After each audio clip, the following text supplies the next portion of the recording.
Short intro to engage the audience. Ever walked away from an argument wishing you'd said something smarter, stronger, or anything at all? You're not alone. Arguments happen everywhere, at work, in relationships, online. But knowing how to defend yourself without losing your cool, that's a game changer. Let's talk about how to stay in control, speak your truth, and walk away with clarity, not regret.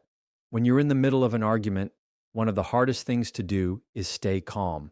It sounds simple in theory, but in the moment, when your heart's racing and your thoughts are moving a mile a minute, staying calm feels almost impossible. But here's the truth. The moment you lose your cool, you start giving away your power. Emotions are natural, but letting them drive your reaction in an argument is like handing the steering wheel over to chaos. If someone else is raising their voice, throwing accusations, or trying to push your buttons, your calm becomes your advantage. You don't match energy, you manage it. That doesn't mean you become passive or silent. It means you're intentional. You respond instead of reacting. And that shift alone can completely change the tone of the argument. Think about how people behave when they're angry. Voices rise, faces tighten, body language becomes aggressive, and words get sharp. It's easy to get swept into that current. It feels like you're defending yourself by pushing back just as hard, maybe harder. But when you do that, you're not actually defending yourself. You're participating in the chaos. You're letting someone else control the tempo of your emotions. The real strength is in being able to keep your internal state steady no matter how messy the external gets.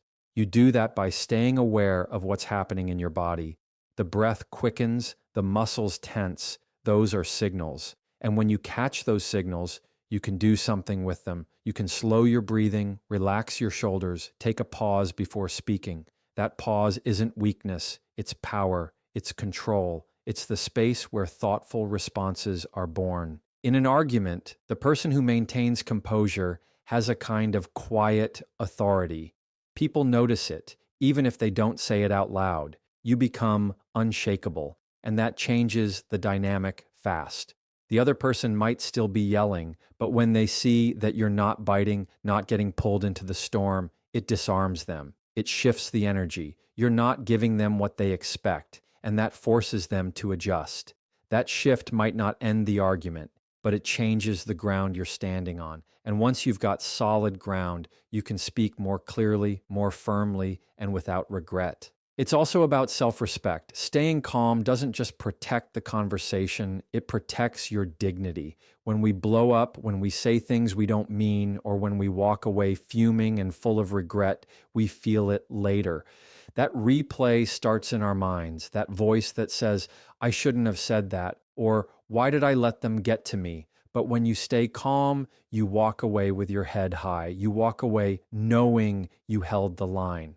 That kind of self-assurance doesn't come from dominating the other person. It comes from mastering yourself. Staying calm doesn't mean you're unaffected. It means you're choosing not to let the other person decide how you show up. You're not suppressing your feelings. You're channeling them into clarity. You're not pretending you're okay. You're practicing control so you can stay in the conversation and still be heard. This takes work. It takes awareness and it takes practice. You won't get it perfect every time, but the goal isn't perfection. It's progress. Each time you stay grounded, even when it's hard, you're building that muscle. You're showing yourself that you're not at the mercy of emotion or reaction. You're in charge of your state, your voice, your energy. And in an argument, that's not just defense, that's strength in motion. When you're in the middle of an argument, it's natural to want to jump in and defend yourself right away. The moment someone says something that feels off, unfair, or accusatory, the instinct is to respond quickly, to correct them, to make your point known before they keep going. But in doing that, you might miss what they're really saying. You might respond to a tone, to a trigger word, or to your own emotional reaction instead of the actual message behind their words. That's why listening, really listening, is one of the most powerful tools you have in defending yourself. It's not about staying silent while you wait for your turn to talk.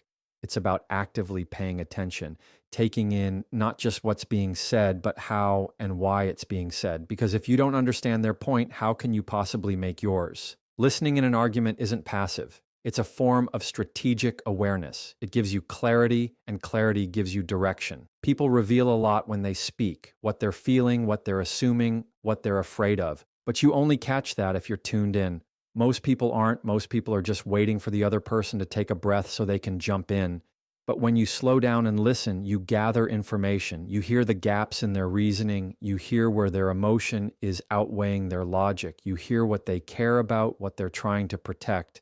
And when you really hear all that, your response becomes sharper. It's no longer about defending from a place of ego. It's about responding from a place of understanding. Think about the last time you were in an argument where someone misunderstood you. Maybe they twisted your words or made an assumption about your intentions. Now flip that. How many times have you assumed something about the other person without fully listening? We all do it. We bring our own emotions, expectations, and experiences into the conversation, and they filter what we hear. If someone says, "You never help around the house," you might instantly get defensive and fire back with examples. But if you pause and actually listen, you might catch that the real message is, "I feel overwhelmed and alone."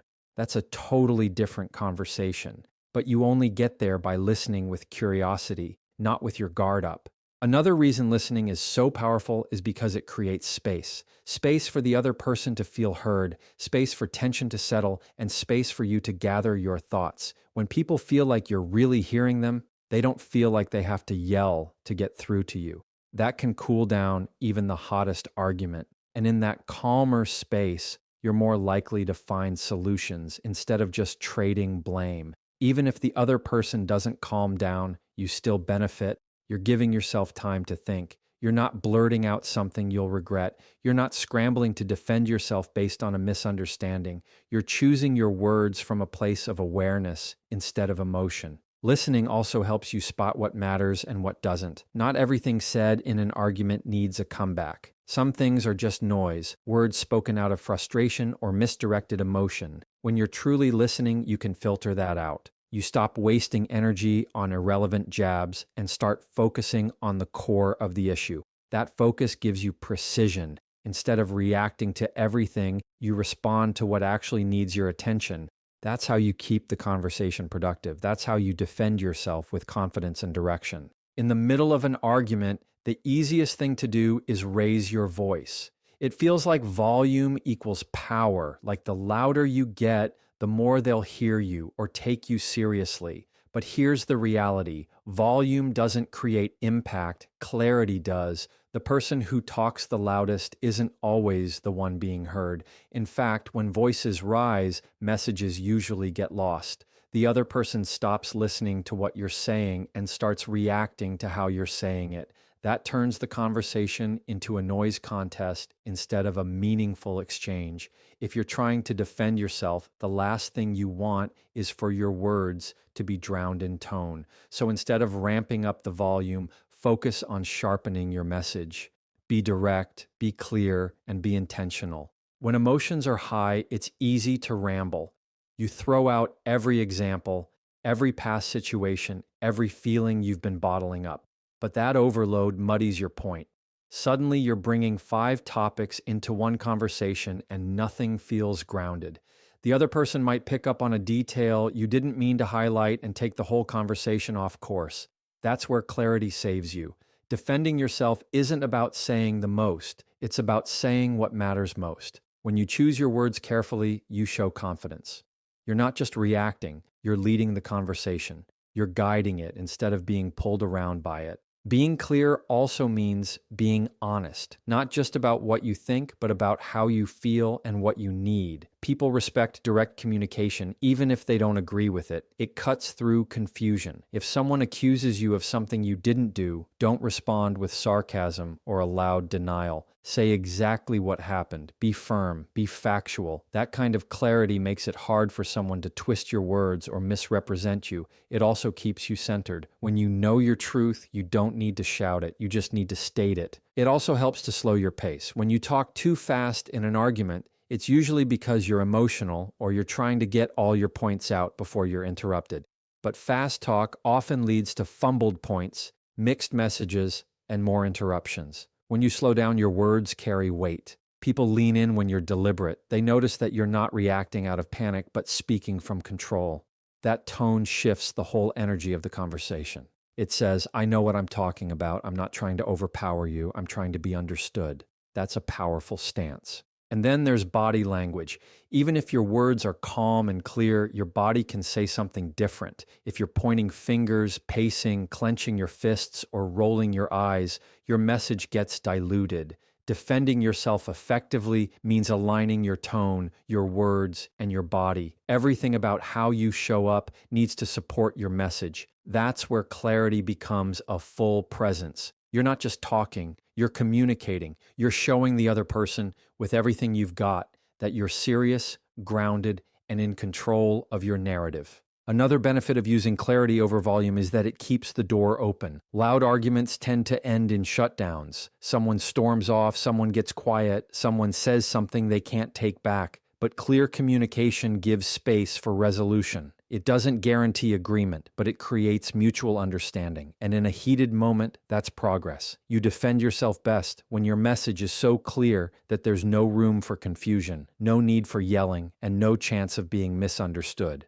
In any argument, it's easy to get pulled into a trap where the goal becomes proving the other person wrong rather than protecting your own boundaries.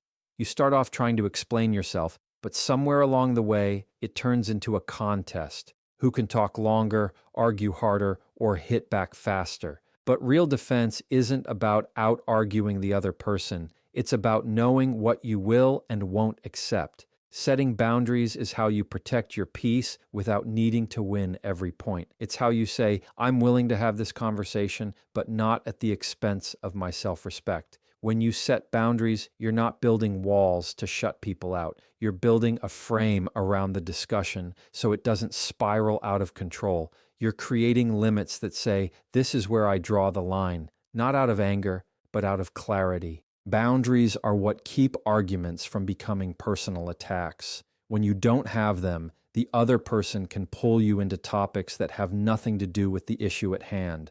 They might bring up old mistakes, insult your character, or make you feel like you're constantly on trial. And when you don't have a clear boundary, you end up defending yourself against things that don't even matter.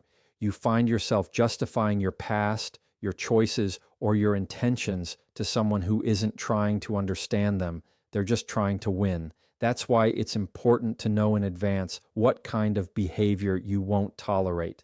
Interruptions, name-calling, sarcasm, guilt-tripping, those aren't part of a productive conversation. If they show up, that's your cue to set a boundary, to say clearly and calmly, this isn't how I do conflict. Setting boundaries doesn't always mean walking away, but it does mean knowing when to stop engaging. Some people will push and push, not because they're trying to resolve anything, but because they want to pull you into their frustration. That's not a conversation. That's emotional bait. And the more you take that bait, the more the argument drifts away from what matters. Defending yourself in those moments doesn't mean pushing back harder. It means choosing not to be dragged into every emotional tug of war. You protect your energy by deciding what deserves a response and what doesn't. Not every statement needs your time. Not every jab needs your attention. Sometimes the strongest defense is no longer participating in something that's not actually going anywhere. People often think boundaries have to be loud or dramatic. They don't. Some of the most effective boundaries are quiet, steady, and consistent. They show up in how you respond, how you redirect, and how you hold your own. You can be firm without being harsh. You can disagree without being defensive. And you can protect your space without making the other person feel attacked. The key is to stay grounded in your values. If respect is important to you, then that becomes a standard in every argument. If honesty matters, then you hold to that, even if the other person doesn't. You're not responsible for how they behave, but you are responsible for how you allow yourself to be treated. It's also important to remember that boundaries can shift based on the conversation. What's okay in one moment might not be okay in another, especially if things escalate. Pay attention to how the conversation feels. If it starts off constructive but turns hostile, That's your signal to adjust. You don't owe anyone unlimited access to your attention, especially if the interaction becomes disrespectful or harmful. You can pause the conversation, ask to revisit it later, or simply state that you're not going to continue under those conditions. That's not giving up. That's choosing to engage on your terms. That's defending yourself with intention, not impulse. Boundaries aren't barriers, they're guides. They don't end conversations, they shape them. And when you hold to them with consistency, you turn even the most heated argument into a space where you can stand firm, be heard, and stay true to yourself. There's this idea that in every argument, someone has to win and someone has to lose. That if you're not the one making the final point, having the last word, or proving the other person wrong, then somehow you've failed to defend yourself. But the truth is, winning an argument isn't always the goal. Sometimes the real victory is in protecting your peace. It's in walking away from a conversation knowing that you stayed true to yourself, kept your dignity, and didn't let someone else's energy dictate your own. Arguments have a way of pulling you out of alignment with who you are. You start responding from emotion, from ego, from that deep need to be understood or validated. And while those feelings are human, they can lead you into battles that don't serve you. When you protect your peace, you're making a different kind of choice. You're choosing your well-being over being right. You're choosing clarity over chaos. In some arguments, the other person doesn't want resolution. They want control. They want to feel superior, to wear you down, to keep the conflict going just to avoid accountability. And when that happens, defending yourself isn't about coming up with the perfect response. It's about knowing when to stop explaining. You don't owe endless explanations to someone who's not listening. You don't have to prove your worth to someone who's already made up their mind. The moment you realize that continuing the argument costs you more peace than it brings clarity, you get to decide to stop. That isn't weakness. That's self-protection. That's emotional intelligence. You're not walking away because you can't handle it. You're walking away because it's not worth continuing at the expense of your mental and emotional stability. Protecting your peace doesn't mean you avoid hard conversations. It means you approach them differently. You stay grounded. You listen.